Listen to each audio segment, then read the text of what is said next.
আসসালামু আলাইকুম। আশা করছি সবাই ভালো আছেন। আমার খালিদ ডিসকাশন বক্স চ্যানেলটিতে আপনাদের সবাইকে স্বাগতম। আমি গত 27 ফেব্রুয়ারি হেয়ার ট্রান্সপ্লান্টেশন করেছিলাম। এরপর থেকে আমি আমার পুরো জার্নিটা আপনার সঙ্গে শেয়ার করি। তবে গত কয়েকদিন থেকে আমি মিনোক্সিডিল নিয়ে অনেক কথা বলি। তো লাস্ট একটা ভিডিওতে একজন ভাই কমেন্ট করেছিলেন আমি মিনোক্সিডিল ইউজ না করে কেন হেয়ার ট্রান্সপ্লান্ট করেছিলাম। তো আজকের ভিডিওটা এটা নিয়ে হতে যাচ্ছে।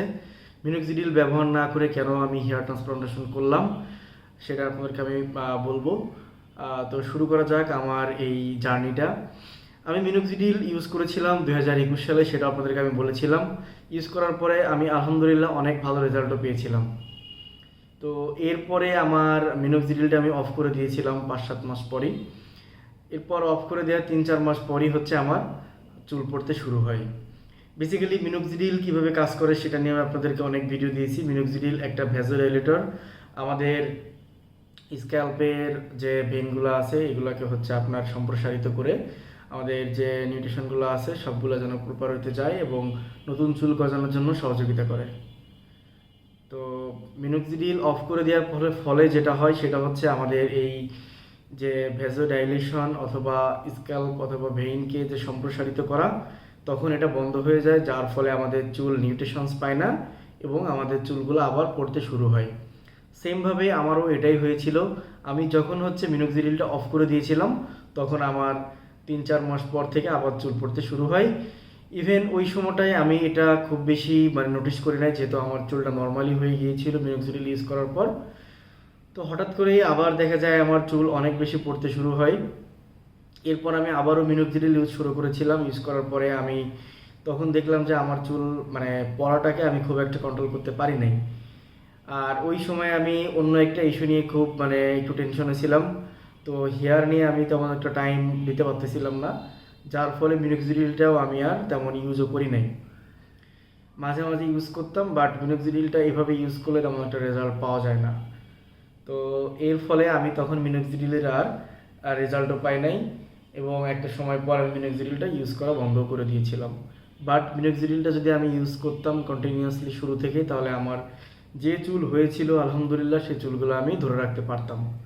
এখন আমি যেটা জানি মিনোক্সিডিলের সাথে যে ওষুধগুলো আমি খাই এখন, তখন যদি এটাও কন্টিনিউ করতাম তাহলে আরও ভালো রেজাল্ট পেতাম। তো তখন হচ্ছে আমি ফাইনালি মিনোক্সিডিল সব কিছুর দূরে ছিলাম একবারে। হেয়ার নিয়ে কোনো কেয়ারই করি নাই, যার ফলে আমার মাথার অবস্থা চুলের অবস্থা খুবই খারাপ হয়ে গিয়েছিল। একটা সময় হচ্ছে আমি কমপ্লিটলি টাকের একটা গ্রুপে চলে গিয়েছিলাম। তো আস্তে আস্তে এভাবে আমার বড়নেসটা অনেক বাড়তে থাকে। এখানেও অনেক বেশি বাড়তে থাকে, ইভেন আমার 2 সাইড থেকে পড়ে অনেক বেশি ভেতরেও চলে যায়। জাস্ট এখানে কিছু চুল ছিল। তো ফাইনালি আমি ডিসিশন নিয়েছিলাম মিনোক্সিডিল হেয়ার ট্রান্সপ্লান্টেশন করব। তো মেইন কথা হচ্ছে আপনাদের যারা করছেন, আমি মিনোক্সিডিল ইউজ না করে কেন হেয়ার ট্রান্সপ্লান্টেশন করলাম। দেখেন, মিনোক্সিডিল আপনি কখন ইউজ করবেন? যখন আপনার চুল মোটামুটি আছে, এখন আপনি আরেকটু ভালো চান, কিন্তু আপনার যদি বর্নেস 5, 6, 4 এই ক্যাটাগরিতে চলে যায়, তখন হচ্ছে মিনোক্সিডিলটা আসলে আর ইউজ করে তেমন আপনি ফায়দা পাবেন না। ফায়দা পাবেন না বলতে আপনি হয়তো তখন এই এরিয়াতে কিছুটা আপনি হেয়ার গেইন পেলেও আপনার যে 2 সাইডে যে ভি শেপ যেটা বলেন আপনারা, ভি শেপ যদি হয়ে যায় তাহলে আপনার এই 2 সাইডে আপনি কোনোভাবে হেয়ার গেইন করতে পারবেন না। চুল আপনার এখানে যদি থেকে থাকে সেক্ষেত্রে আপনি এখানে এখানে চুল পাবেন এই এরিয়াগুলোতে, বাট হচ্ছে এই 2 সাইড যে ভেতরে চলে যায় যদি, সেক্ষেত্রে আপনি আর 2 সাইডে চুল পাবেন না কোনোভাবেই। তো আমার চুলের অবস্থা এমন হয়ে গিয়েছিল, আমি মিনোক্সিডিলে আমি 2 সাইডে কোনোভাবেই আর চুল ফিরে পেতাম না। তো এই কারণেই হচ্ছে আমার মনে হয়েছিল যে আমি হেয়ার ট্রান্সপ্লান্টেশন করব।